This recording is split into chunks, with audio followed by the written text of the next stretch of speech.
Good morning. Welcome to the home of the Calgary Unitarians.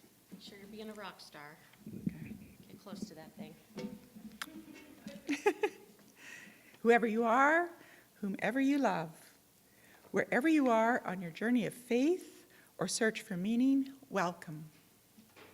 If you are visiting for the first time, or the first time in a long time, know that we are grateful to have you with us. We come together in beloved community to grow in wisdom, welcome and deepen relationships, and act for a just and sustainable world. My name is Carol Yankee. I use the pronouns she and her, and I've served on your board of trustees for 6 months now. During that time, I have realized that what makes this congregation really special is the amazing, dedicated, talented, and hardworking team of volunteers that work away to keep everything running smoothly. As treasurer, I am blessed to have had regular interactions with many of you, and I'm grateful for your help and your patience. If you are here in person, please stay for coffee after the service today, and if you're joining us online, please stay on after the service for a virtual coffee hour. Now, wherever we are, let us remember and acknowledge the traditional territories and languages of all whose ancestors were here before us. We recognize our responsibility to be stewards of this land and acknowledge that we do so in cooperation with the people of the Blackfoot Confederacy of Southern Alberta, comprised of the Siksika, Piikani, and Kainai First Nations, as well as the Dene First Nation band Tsuut'ina and the Nakota First Nation, also known as Stoney. Alberta's Nakota First Nation is comprised of 3 bands, the Bearspaw, Chiniki, and Wesley. Mohkinstsis, the Blackfoot word for what is now known as the city of Calgary, is also home to Métis Nation of Alberta, Region 3. In offering a land acknowledgement, we honor those who have long been her stewards and accept our shared responsibility for being good caretakers. We acknowledge that Treaty 7, signed September 22, 1877, was entered into as a collaboration between settlers and Indigenous peoples, making us all treaty people. Thank you.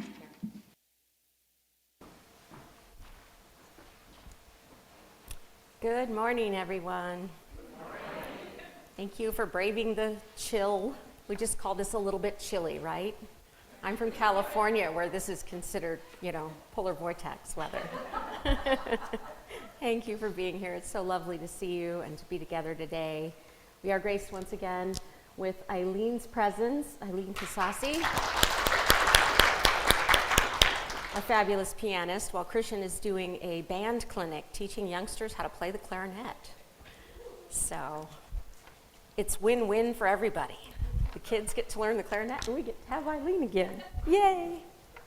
Good morning to everybody on Zoom. This is a great time to get up and stretch and say hello to your neighbors here in the hall, and we want to say a special good morning to everybody out on Zoom. Hi, Zoom. We love you. Good morning.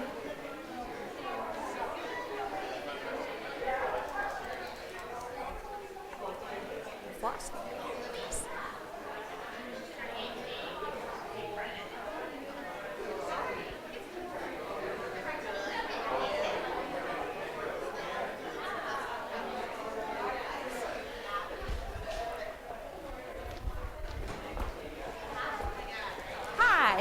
Good to see you, Bernie. Welcome back.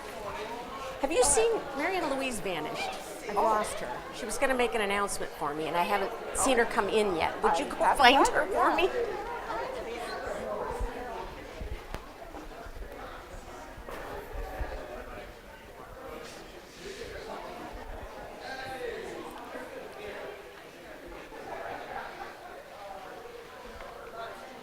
It's our favorite part of church.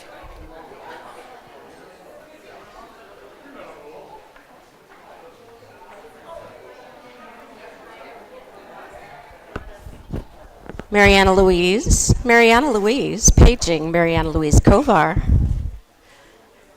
to Panabaker Hall, please.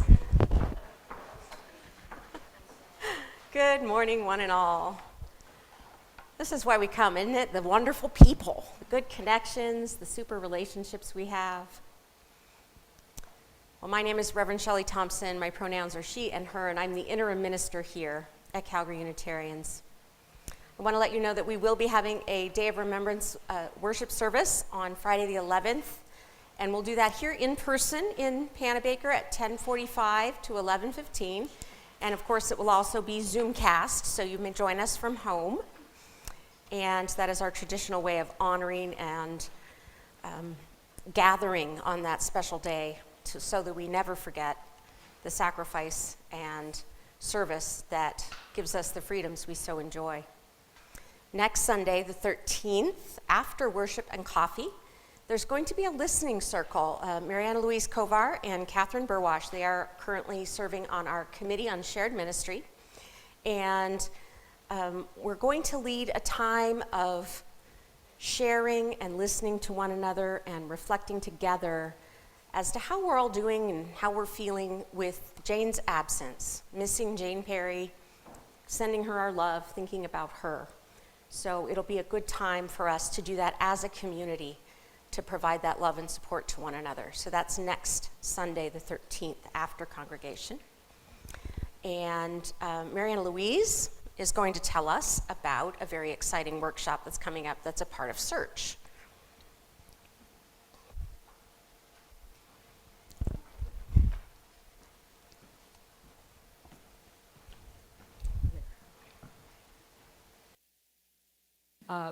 I am a member of the search team, and one of the things that we need to do as a search team is have the congregation involved in beyond categorical thinking. And so it is a workshop to help us work through, do we have areas of bias in terms of all of the isms, ageism, racism, colonialism, all kinds of isms, a disability-ism, mental health-ism. So biases against those things that affects our ministry as a congregation. And there are some surprising things. We had a information talk about it session at CU Friday, and there are some surprising things that come up. We think, oh no, we don't have any of those. There's some surprising things. And so we really need everyone who can to come to the workshop. It's going to be on, I think it's the 26th, right? The Saturday the 26th from 10 o'clock in the morning until 1. And we will be doing it in person and on Zoom. So if you know members of the congregation who are coming by Zoom for health reasons or whatever, let them know how important it is. We'll be sending messages, but we know sometimes we don't get time to read the messages until it's all over, right? And so let people know, encourage them to come. It'll be a wonderful conversation. The UUA representative will be leading the workshop and the conversations. And then on Sunday, a minister who's well-voiced in the area will be creating a worship service. Same person, Reverend Donna. Reverend Donna will be creating a service for us that talks about or embraces the same values that we need to have about beyond categorical thinking. So please come. The search team really needs people's voices and involvement. I'm going to stick in a plug for the survey. We've only had 37 responses for the survey, and the majority of them are probably people we see and talk to about it anyways. So we need the outliers. If you have not done the survey, please do the survey. They're really valuable to us. We need all the voices, and we need the outlier voices. So if you are in touch with people from the congregation who have not yet been able to return, and we know there are good reasons for that. When we look at the folks who aren't returning, there are health issues, there are all kinds of transportation issues, there's all kinds of things that keep us from coming back. But the survey is something you can do on the computer, and please encourage your friends, if you have them that are members or friends of the church, and have them complete the survey. Some paper copies out there? There may be paper copies here, and if there aren't, we can make sure there are some. We have gotten some paper copies back, so that's great. But please, we need to hear your voices. The search team wants to do a good job of finding a minister for all of us. Thank you. Thank you, Mariana Louise. Great news with Christian in the music director's seat. Our choir is already busy planning the Winter Holiday Epic Sing-Along Part 2. The continuing fabulous event. This one's going to be in person and some opportunities online, I believe. Is that right, Brandis? We're not sure about the online. At any rate, definitely going to be here in the building, and there will be singing along. I've had it on good authority, so that is going to be fabulous. That is Saturday, December 3rd, right here at 7 o'clock. We hope everybody comes to that. It's going to be super fun. And then that next day, December 4th, is going to be our semi-annual congregational meeting. So a busy weekend there. We're keeping y'all on your toes with workshops and retreats and meetings and concerts and wonderful things going on.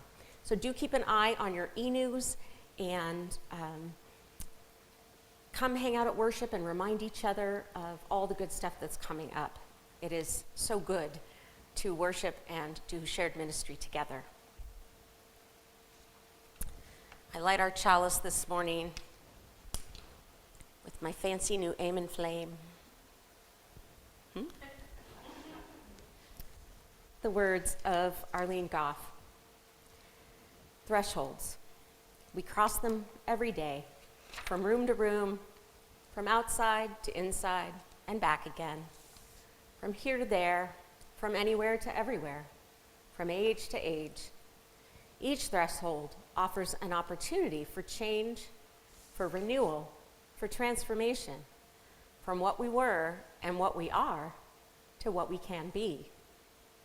In this hour and this space, we cross the threshold from our day-to-day everydayness into space and time attuned to one another, to the sacred, to the holy, into an awareness of new life, pregnant with possibilities. How will we be renewed in this moment? How will we be changed by this hour?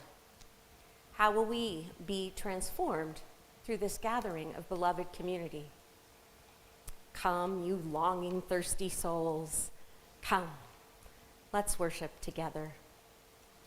Please rise, embody your spirit, and join us in singing our opening hymn, Voice Still and Small. And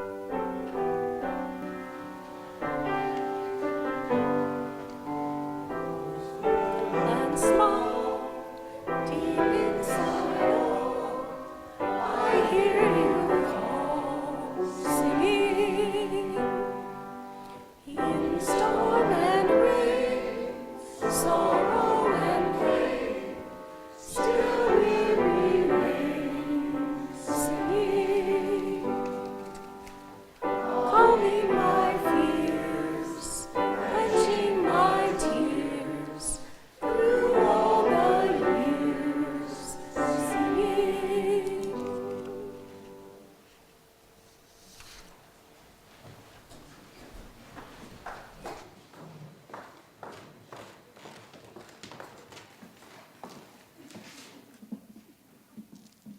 It's a shorter song than I remember. Good morning, everyone.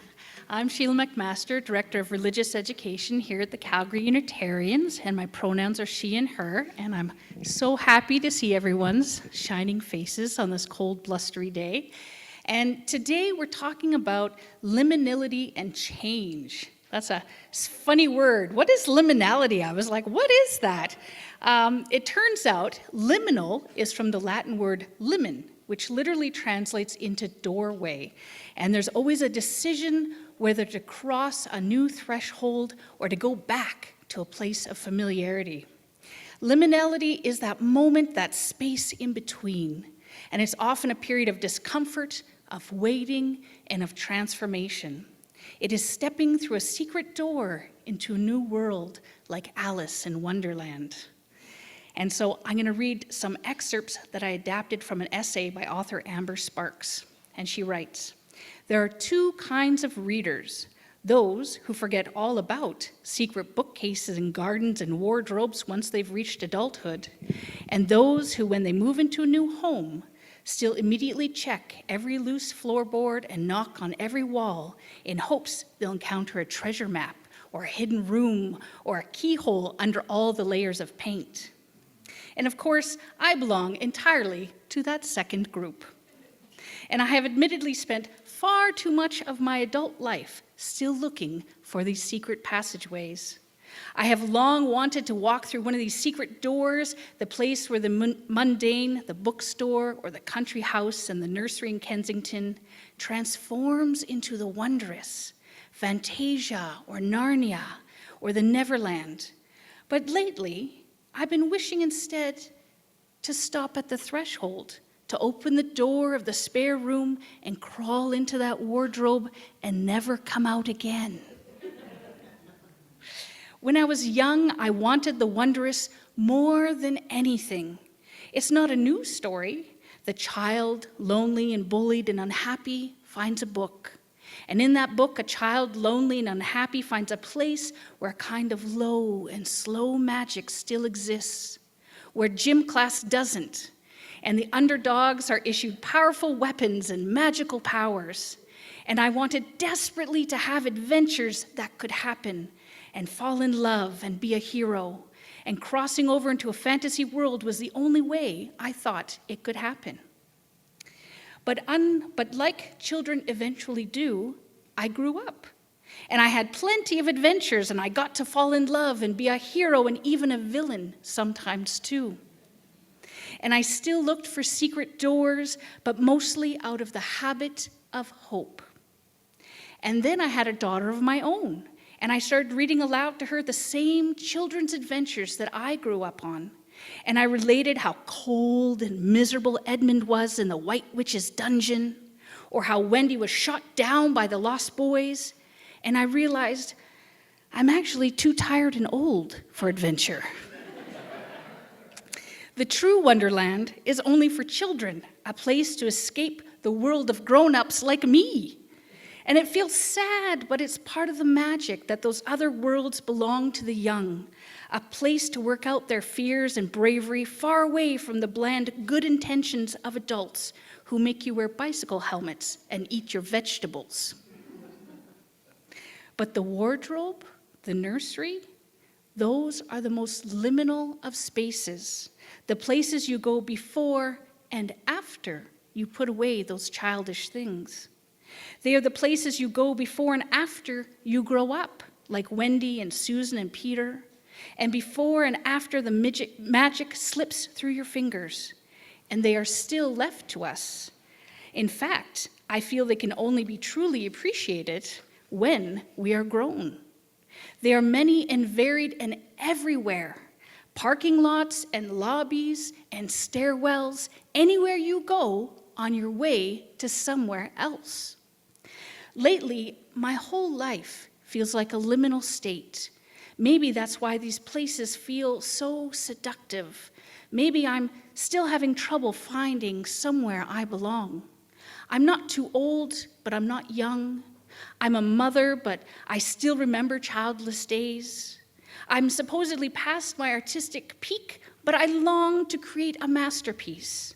And like everyone else, I'm living in the waiting room of the aftermath of the pandemic, and itself an increasingly unbearable space with both too much dream and too much reality to bear. And so lately, with reality pressing heavy on me, I feel a deep need for a physical manifestation of the wardrobe in the spare room. I want to sit surrounded by soft coats and the smell of mothballs, and also holly and fir and fresh powder over clean, untroubled earth. I want to be warm and safe, but perched on the precarious edge of possibility, ready to leap into adventure, though I actually never will. And in children's literature, the passageways always pop up at the children's most desperate hour of need. James is being horribly treated by his aunts when he finds his way into the giant peach. Bastian is being hunted by bullies when he finds the Fantasia book in an antiquarian's shop. And Wendy has been told she must grow up and leave the nursery. The passageways here are liminal spaces functioning as escape hatches from trauma and pain and too much reality. And so it's not when our heroes and heroines get to Narnia or Neverland that the world falls away. It's immediately upon opening the wardrobe door or the nursery window. Mary's life doesn't change upon entering the garden, but rather on finding the locked door that leads to it. The children in Peter Pan learn to fly in the safety of the nursery, charged suddenly with energy of adventure, and it's not transformation, but rather the possibility of it that creates the space for healing. And this, to me, suggests that liminal spaces have a regenerative power all their own. They're sometimes seen as uncanny or creepy because they're neither fish nor fowl, and because waiting can be uncomfortable and unsettling. Waiting is, in fact, a repellent concept for most children, eager to be in action, eager for answers. But the older I get, the more restful I find the idea of waiting. The dark, cool wardrobe, the nursery at night, just before Peter comes in. I think about the part in the story where the characters begin their own journey, and when they open the door and step into the darkness, and the voices of the world fall away. I think of Dorothy with one hand on the doorknob, still hushed in black and white. No farmhouse noises, no technicolor chaos, and no wicked witch quite yet. I think how perfect it would be to live in that pocket of in-between. And that's exactly why children, uninterested in complexities, hurry to leave the liminal spaces, while adults so much want to linger in them. And so a running joke we have in my own family, because Arno, of course, is always looking for that secret door. He wants to go to the Banff Springs Hotel because he heard the mirror as a secret passageway. And I said, I don't want to go, we won't get back. But he says, what if we found a space and we could just open it up and have coffee and tea in there and just get away from all of reality for a bit? And I said, but how would time change? Because today you would see me at 46 and tomorrow I would be 80. And all of you would know that I had found that secret door. And so I invite all of us to keep seeking out those liminal spaces and those thresholds and hallways and stairs of possibility, because it's not about what is on the other side of that secret door, but the very possibility that it exists, that firing of our hope and imagination that has the power to heal us. And so today, one question that I'm bringing up with the children and youth is, how do we manage to turn our worry into wonder?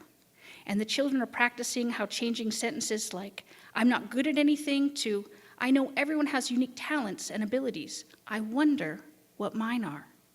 And we'll be imagining what our own doors into other worlds would look like, and where do they take us?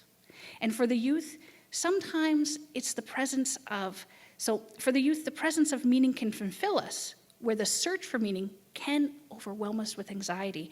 And so we're going to explore 5 ways to turn that worry into wonder, along with some meditative coloring, which is a great tool to manage the stress of change and invite that healing of imagination.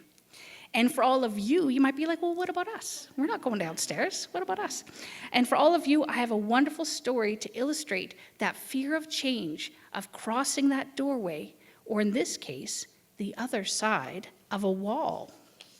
And it's called The Wall in the Middle of the Book by John Agee. All right. There is a wall in the middle of the book, and it's a good thing. The wall protects this side of the book from that other side of the book. This side of the book is safe. That other side is not. But the most dangerous thing on the other side of the book is the ogre. If the other ogre ever caught me, he'd eat me up. And that's why I'm glad there's a wall in the middle of the book, and I am on this side of it. Wait a second. What's going on? This is not supposed to happen on this side of the wall. Oh, wow. Thank you so much. Oh, no. I'm on the other side of the book. And you're the ogre who's going to eat me up. Ha, ha, ha. I'm actually a nice ogre. And this side of the book is fantastic. Come on. I'll show you around. Hey, ogre, wait for me. The end.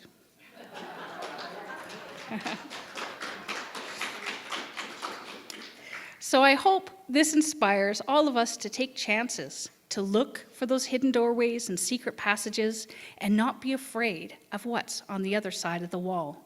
It might just be fantastic. And now please join me as we sing our children and youth downstairs.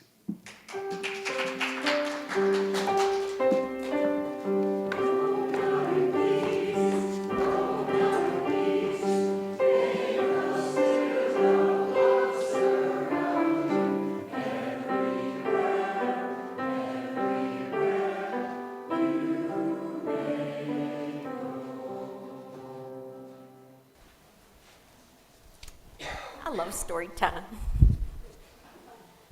The bookmobile was one of my favorite liminal spaces when I was a kid. Could crawl in that bookmobile and stay there for days. Now is the time when we remind ourselves how much we need each other, because there are so many joys and so many concerns and so much going on in our lives. These things are just too important not to share with the people who love us in this place where we belong. So we always pause and reflect. Consult the silent sanctuary of your heart. Think of all the good news, the happy things, the grandchildren in ball pits. Catherine showed me a picture of her beautiful granddaughter, Athena, in a ball pit with the look of utter joy on her face. Oh, it's inspiring and wonderful. Birthdays, celebrations, happy travels, lots of good news. Share it with one another. And we also know that our hearts are heavy at times with concerns, anxieties, fears. We think about all those who are not well physically or emotionally right now, family members who are struggling, people near and dear to us who have challenges that we can't fix, but we want to help them carry. And oh my goodness, the world, the humans are always humaning, aren't they? No matter where we look, for better and worse. We need each other so much. We need our love and kindness and care. It really does matter that we are a kind, gentle, loving people. Of course, we think of Jane and Cora. We've received a latest update that she's hoping to go home from the hospital next week. We've all got our fingers and toes crossed on that. And continuing her journey of healing with all the many surprises and twists and turns that has taken. I invite you all now to come forward and light a candle or place a pebble in the bowl of communal water of love and support, and join me in singing return again. This is Brown. Just for those of you who might not remember it. Actually, I'm going to take my mask down so you can read my lips because that's always Microphone. helpful. Want to come up here? Oh, no, I don't want to go up there. Okay. I'll just stay here. So we're going to divide this into two parts. We'll have that half of the room sing part one. Is that okay, Charlene? And Charlene will lead you. And this part of the room will sing part two, and I will lead you. And where you come in is at the end of the first repeat. So you sing it to the home of your soul, and then you sing that back again, repeat that, and then this part two will come in. Just watch me, it'll be okay. So twice in unison first, and then once through in the round.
Ben's in a weird place, but I thought it sounded really good. Thanks, everybody.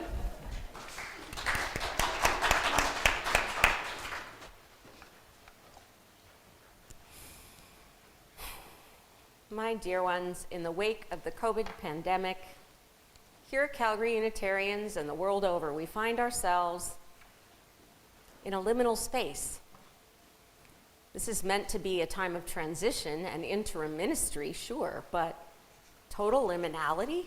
Wow, I'm not sure any of us was really prepared for that. The world we know it is irrevocably changed.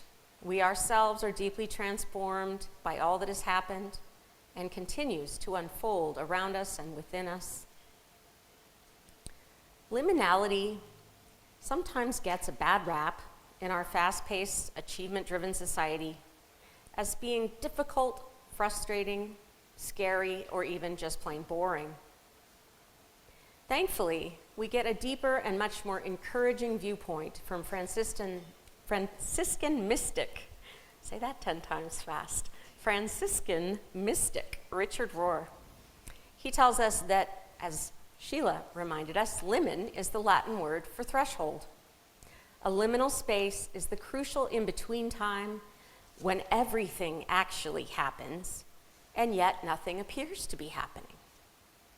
He says, we have to allow ourselves to be drawn into sacred space, into liminality. All transformation takes place here.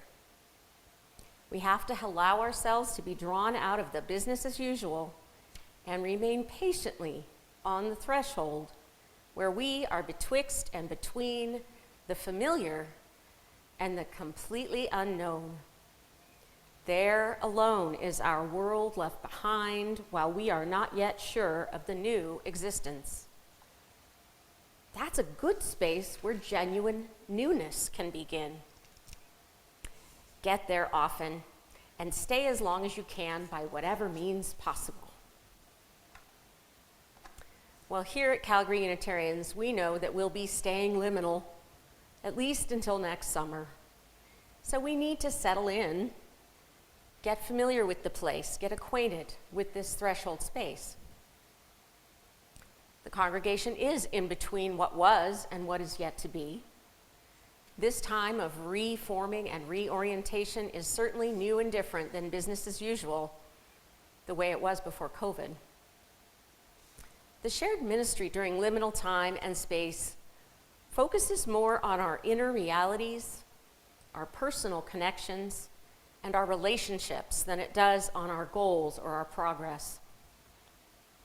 Our journey through liminality calls for mindfulness, for presence, patience, and deep communal discernment. Deep communal discernment, that's part of what the survey is helping us do. Liminality often contains paradoxes, and it frequently calls us to embrace all sorts of both and complex realities. Perhaps the most poignant part of being in liminal space is the letting go that we have to do. Liminality has an awful lot to teach us about holding the tension between fear and hope. We need each other now. This is certainly no time to go it alone.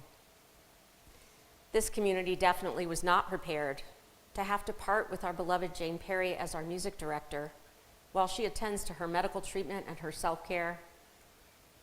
It's been painful letting go for at least a little while to her wonderful physical presence and her musical leadership with us. Our relationship has shifted to center around our spiritual and our heart connections with Jane. As we send her our love and our support, we continue to be grateful in return for the many blessings of Jane's optimism, her humor, her inspiration, her bravery, through her journal that she shares with us on Caring Bridge. Missing her brings feelings of sadness. Not being able to know the future for her is downright scary. And we will keep transmitting hopeful, positive, healing vibes, and we will keep sending her light as her journey unfolds. Right now, we just don't know what will come next. Letting go of Deborah as your senior minister was certainly bittersweet, as many of you felt happy for her to transition into her time of retirement, but also sad that her time as your senior minister has come to a close. Some of you may not have known any other ministers here at Calgary Unitarians. It's hard to let go of all that was and begin to imagine what life will be like when you have a new settled minister. We know it just won't be the same, will it? Regardless of how wonderful your new settled minister will be, you are guaranteed that that person will be quite different from Deborah. Different strengths and challenges, different ways of doing things, different ways of being your minister. You already know from having me around as your interim minister that this is a whole different kind of ministry than you were used to with Deborah. And when the new person comes, it'll be all new again as you're forming and building and creating together the future of who you together want to become. So there will be even more letting go to do later on. But you'll be building a fresh and unique shared ministry with that new person. Fear and hope, doubt and courage, and some letting go, tenderly, patiently, with great care. This is our work right now. Liminality is a time for learning to be gentle with the aches and pains of loss, being friendly and compassionate with the anxiety about what is ahead, and making space for the stirrings of excitement about the possibilities of new beginnings that are yet to come. The many forms of uncertainty inherent in liminal time are one of its biggest challenges, hands down. So a primary task for all of us right now is finding ways to learn how to be comfortable with discomfort and not knowing, rather than trying to rush ahead to some sort of clear answer. We're called to be truly present, to be alert to our inner states, our feelings, our thoughts, our beliefs about what's going on right here, right now. It's our relationships with one another, the connections we maintain, and the meaning we find in caring and belonging together that are always the essence of beloved community, the heart and soul of Calgary Unitarians, if you will. And it's what's most important right now, too. Relationship, connection, and belonging together. Liminality asks us for our acceptance of what is. We don't have to like it or agree with it, but acceptance is a form of transcendence. Richard Rohr says, the understanding of any situation begins with the primal yes of basic acceptance. We look at our present situation and we assent to its confines. We say yes to all that is. We adapt and we gradually let go of old expectations. It's a time for noticing. Here we are, and we're still here.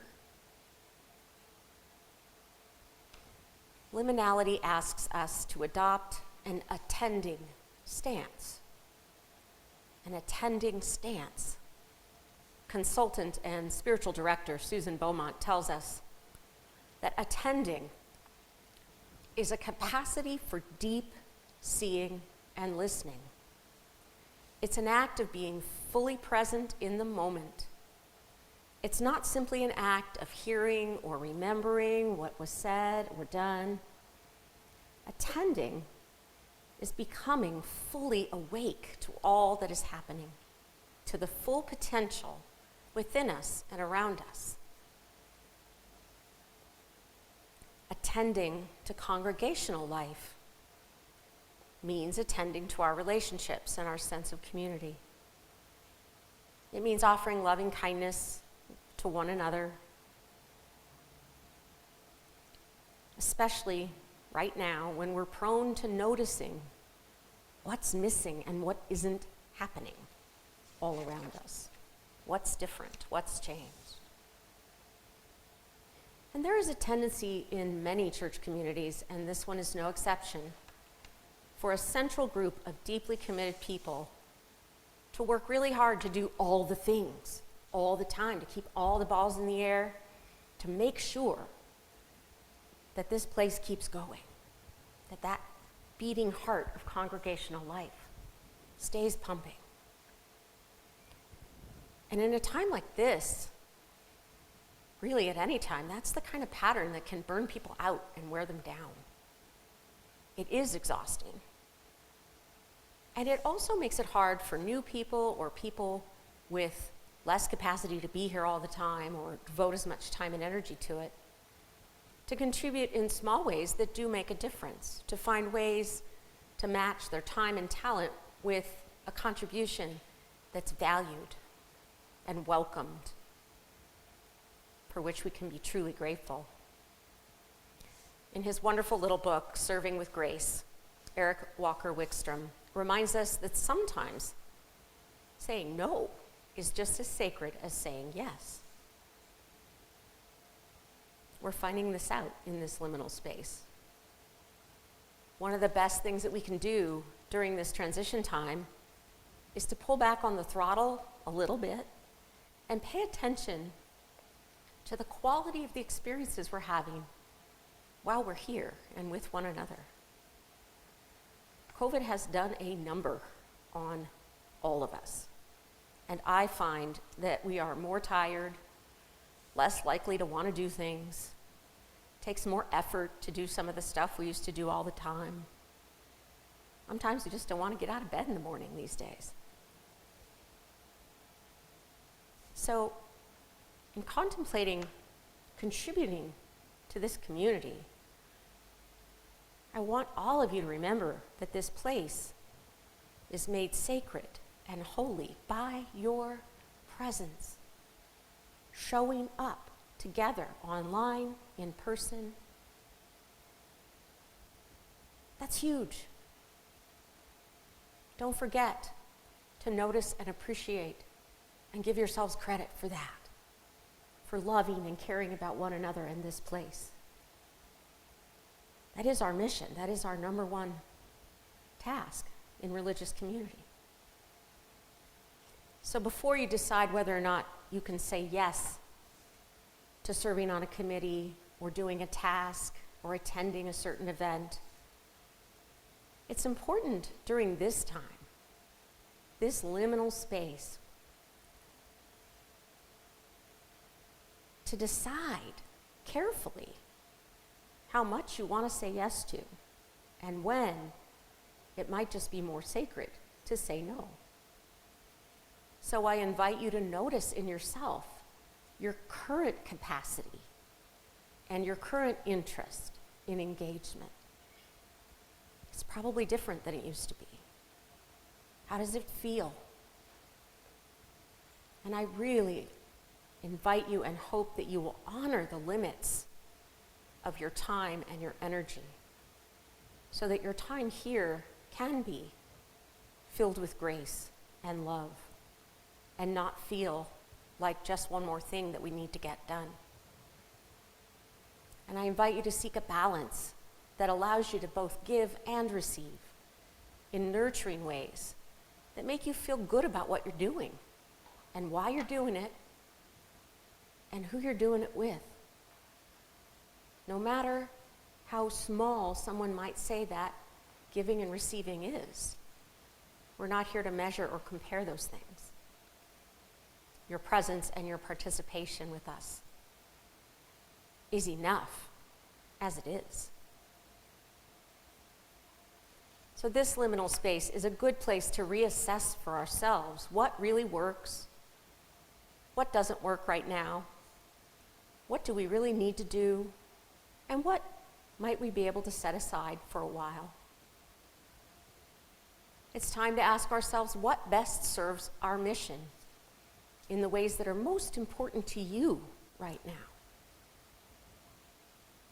And what are those things that maybe we need to just put down and give a rest? Resting is one of the blessings of liminality. You can always come back to those things later, they'll still be there. It is one of the seeming paradoxes in liminality that less really can be more if our connections and the quality of time and relationship that we share is what we put at the center. That's the good stuff. And letting go of some of our old patterns of what we think we ought to do or have to do, or else bad things might happen to our church. This is a good time to shift those patterns toward greater sustainability, because that sustainability from all those of you who love and care about this place, who are so loyal and true, that's going to be what enables this community to grow and to have renewed vitality as hallmarks of the congregation you want to become with your new settled minister. So to help us practice all of this living in liminality, I've invited Catherine Burwash to come, and she's going to lead us in a time of meditation.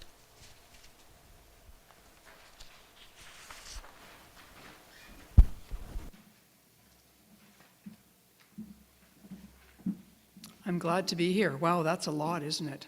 Whew. Okay. So I just want to invite you to join with me in this spiritual practice of mindfulness meditation, something that we all can do.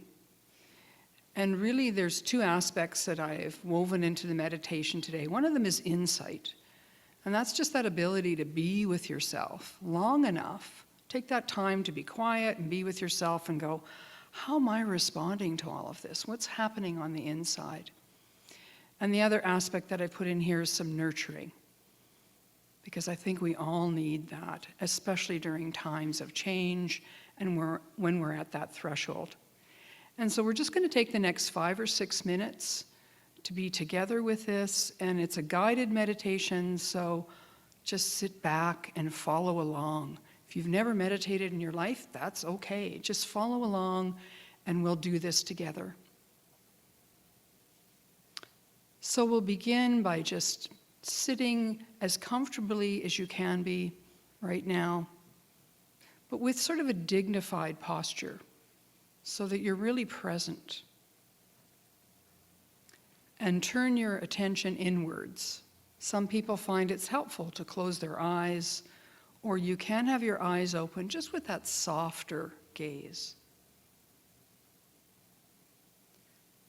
And it's quite often helpful to take 3 deep breaths.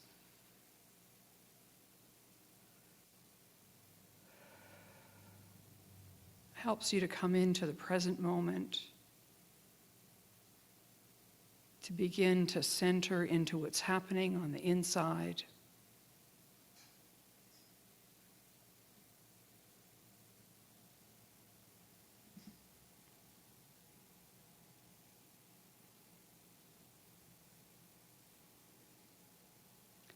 And then start by just connecting with your body, just noticing. Feeling yourself being supported by the chair you're sitting in, your back, your buttocks supported, your feet on the floor, and relaxing into that support. Perhaps letting go of any tension or discomfort that's in your body, as much as you're able.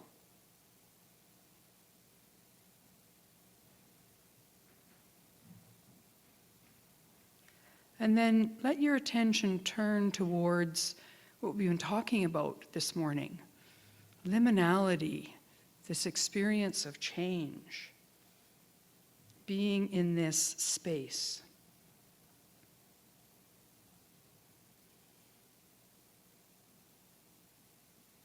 Perhaps you even imagine a doorway.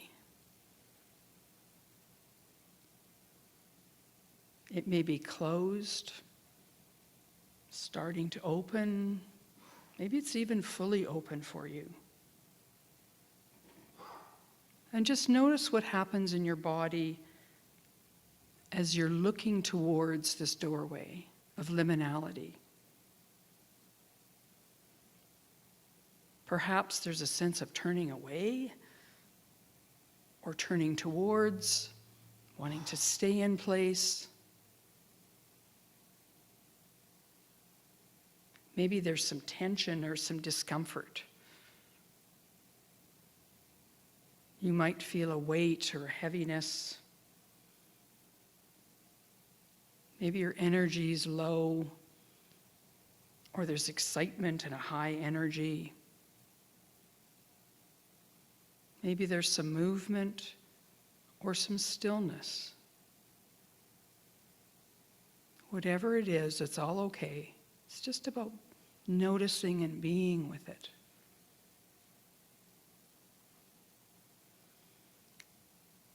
Just noticing without trying to change anything, fix anything, or resist anything.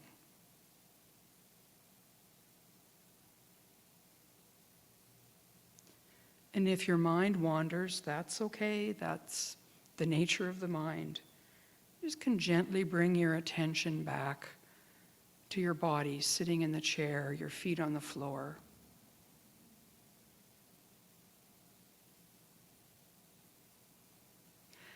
And then when you're ready, notice what emotions might be present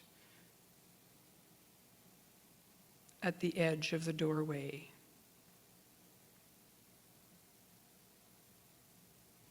Maybe there's some anxiety or fear, some kind of discomfort. Maybe there's irritation or curiosity, some wonder, excitement, hope, or dread. Just notice what's there.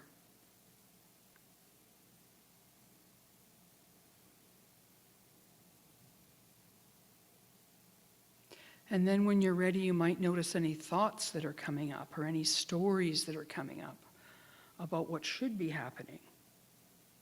Stories about changes or about the future. Perhaps stories of confusion, uncertainty.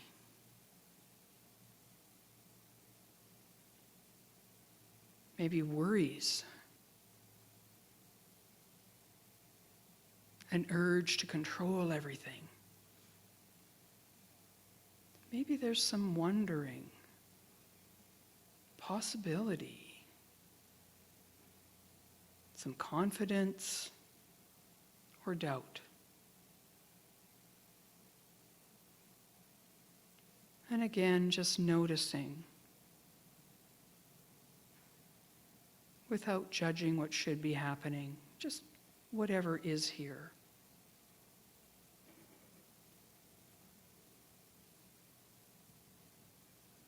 Allowing whatever is here at this liminal space just to be here.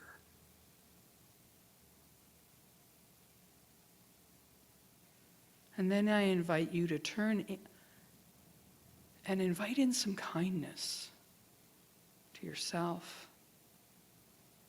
some compassion for any suffering that might be here, some curiosity.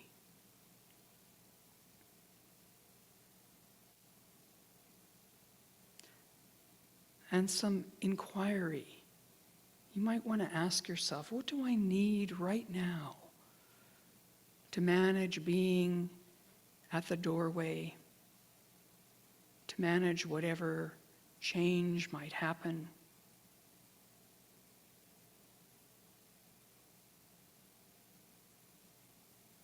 What do you need? Perhaps it's some strength or stamina. Maybe it's some sprinkles of joy, some confidence, courage, hope, support, coming together. So whatever this quality is for you, just allow that to emerge.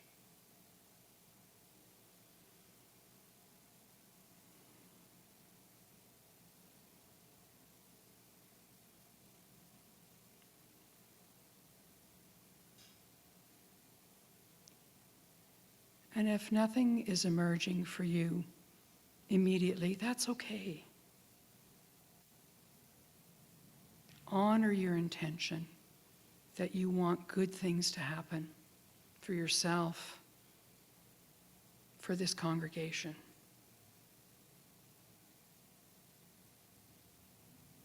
And allow this intention or a quality you've identified, just allow it to come into your heart and mind, however that is for you.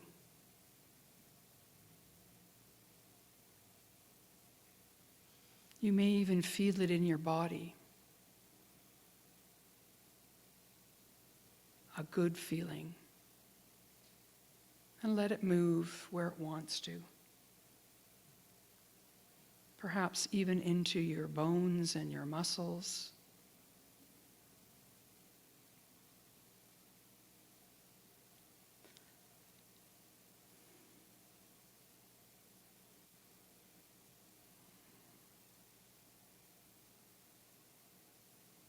And then remind yourself that this quality is here inside you all the time.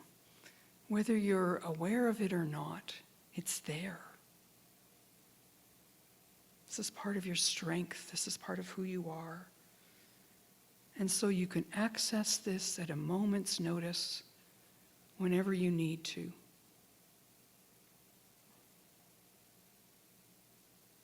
Whether that's 5 minutes from now, 5 days from now, 5 months from now.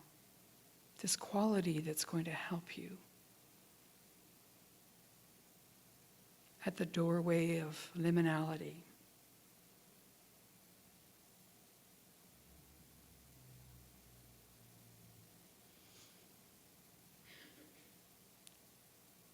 And as we close our meditation time, I just invite you to feel the body, feel yourself sitting in the chair, maybe make some small movements. And when you're ready, allow your eyes to gently open and come back to our shared space.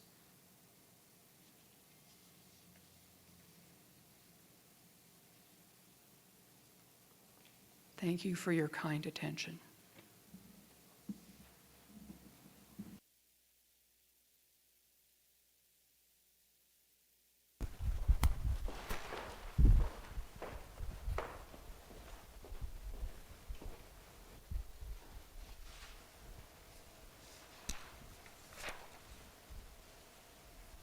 Thank you, Catherine.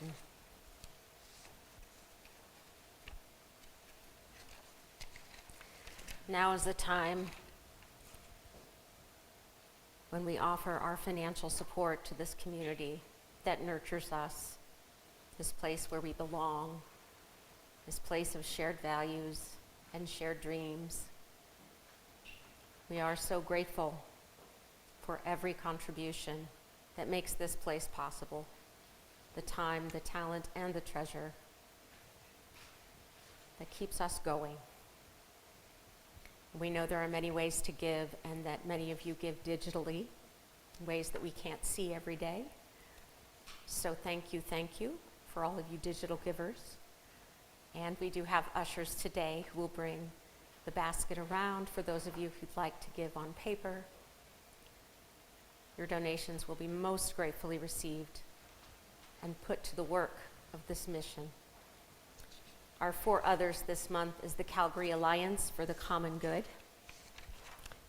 And the CACG is familiar to most of us. We're a founding member of this amazing organization.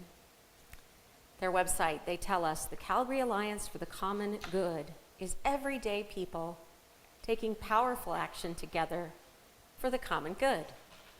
We develop the diverse voices of our community, building relationships across religious, racial, class, and neighborhood lines.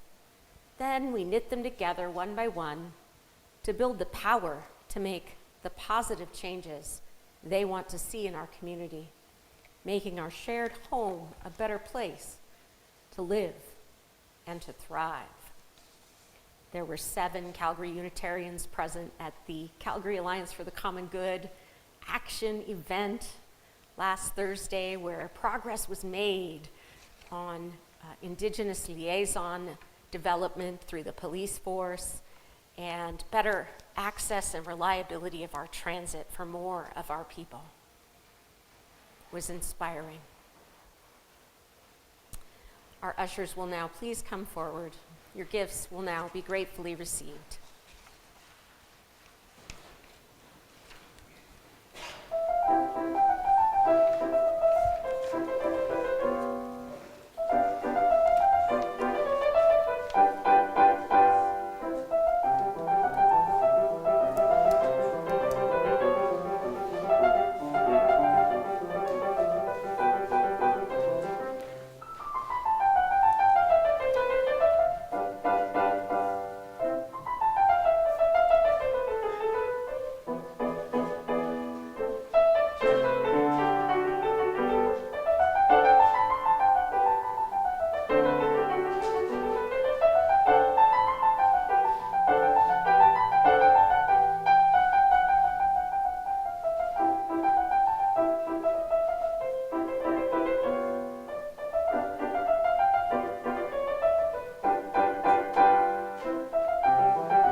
We extinguish our chalice, but not the warmth of beloved community that we carry with us wherever we go.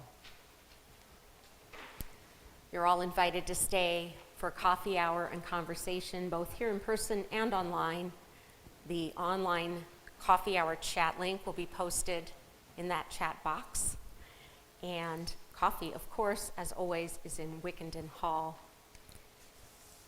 It's been so good to be together today, my dear friends. I hope that you go gently, you go in love, and you go in peace. I love you. Please join me in singing our closing hymn, We Are.